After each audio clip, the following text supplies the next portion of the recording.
अरविंद केजरीवाल ने जो लिखा, चंपत राय ने पीएम को हिसाब देने से मना कर दिया। इतनी हिम्मत कैसे हो गई चंपत राय की? ऐसे क्या राज जानते हैं चंपत राय कि पीएम भी उनके सामने मजबूर हैं? हर्षवर्धन जी, अब क्या ही कहें। चंपत जी के साथ फोटो खिंचाते हुए पिछली बार जब दर्शन करने गए थे तो अरविंद केजरीवाल थे, उनकी पत्नी सुनीता केजरीवाल थी, पंजाब के मुख्यमंत्री भगवंत मान तो इसलिए रहे होंगे क्योंकि जहाज चाहिए होता है, ऐसा मुझे लगता है। हो सकता है कुछ और वजह भी रही हो। और केजरीवाल जी के ठीक बगल में चंपत जी थे। समझ में नहीं आता आप कैसे, ठीक है, किसी व्यक्ति के लिए आपके मन में कल तक इतना सम्मान था कि आप उसके साथ फोटो खिंचा रहे थे, आज अचानक हो गया कि ये बातें बताने लगे। और ये वाली जो बात वो कह रहे हैं कि क्या हिसाब क्या देना था, तो क्या वो चंपत राय जी को बचाना चाहते हैं या चंपत राय जी को निशाने पर ले रहे हैं? ये बड़ा विचित्र लग रहा है। मतलब वो जो अरविंद जी कहा करते थे ना पहले, आप तो आजकल बोलना बंद कर दिया है, नहीं तो वो एक लाइन में बोलते थे कि सब मिले हुए हैं जी। तो ये क्या मतलब, वो कुछ उस तरह की बात कर रहे हैं। और इस ट्रस्ट का मैं फिर से कह रहा हूं, ये जो मामला आया है ये एक ऐसा धब्बा है जिसको लेकर पूरा का पूरा संघ परिवार, मोदी सरकार, योगी सरकार, न्यास, सब के लिए चिंता की बात जी।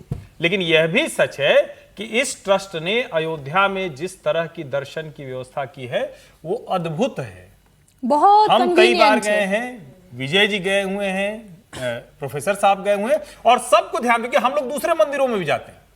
इतनी सुंदर व्यवस्था वहां है, सामान्य इतनी स्पेस है, बड़ी आसानी से आप आगे बढ़ते हुए चले जाते हैं, दर्शन करके निकलते जाते हैं। मुश्किल यही होती है कि एक कोई चीज आती है और अचानक फिर सारा कुछ गलत कहने की एक होड़ लग जाती है। राजनीतिक तौर पर जो दोषी हैं, जो आरोपित होंगे, जो अपराधी होंगे, उनको तो सजा मिलनी चाहिए, मिलेगी ही मिलेगी। लेकिन अब ये कह देना कि सब कुछ गलत हो रहा था, सब बड़ा गड़बड़ था, उसमें कोई घपला था, ये कहना ठीक नहीं होगा। हाँ, जहां तक ये जाए, कोई भी बड़ा से बड़ा व्यक्ति हो, छूटना नहीं चाहिए। एक और राजनीतिक टिप्पणी अखिलेश यादव ने जो लिखा, भाजपा राज में नाइंसाफी की दिखेगी ये झांकी, फुनगी को फांसी, शाखाओं को मिलेगी माफी। अब शाखाओं को मिलेगी माफी, आप समझ गए कहां इनका तंज है? रागी जी, देखिए, चूंकि मौका तो हम लोगों ने दिया है और मौका तो हम लोगों ने दिया है, तो विपक्षी हमें क्यों बख्शेंगे?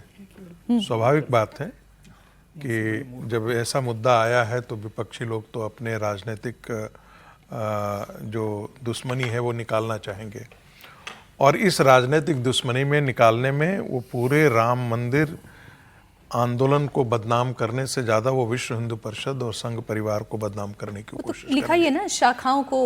मैंने कहा ना कि मेरी चिंता इसकी नहीं है, पैसा निकल जाएगा, 2 लोग हैं, 10 लोग, ये तो अब पकड़े जाएंगे, और जब ये पकड़े जाएंगे तो कल ये मुंह भी खोलेंगे। जब मुंह खोलेंगे तो तब पता लगेगा कि क्या बड़े नाम भी इसमें शामिल थे। तब पता लगेगा कि अनिल मिश्र जो है वो कितने पैसे खाए, कितने गबन किए, ये भी निकल करके आएगा। खाए भी या नहीं खाए या सिर्फ ये र्यूमर था, क्योंकि बहुत बार ऐसा होता है कि जब एक चीज चल जाती है तो उसके साथ 25 और चीजें, किंवदंतियां भी साथ साथ घूम जाती हैं। तो अभी ये देखना बाकी है, ये तो निकल करके आए, ये जांच से ही परिचय होगा, और कि कौन कितना पैसा इसमें खाया, कौन कितना हेरी फेरी किया, जमीन का घोटाला हुआ या नहीं हुआ।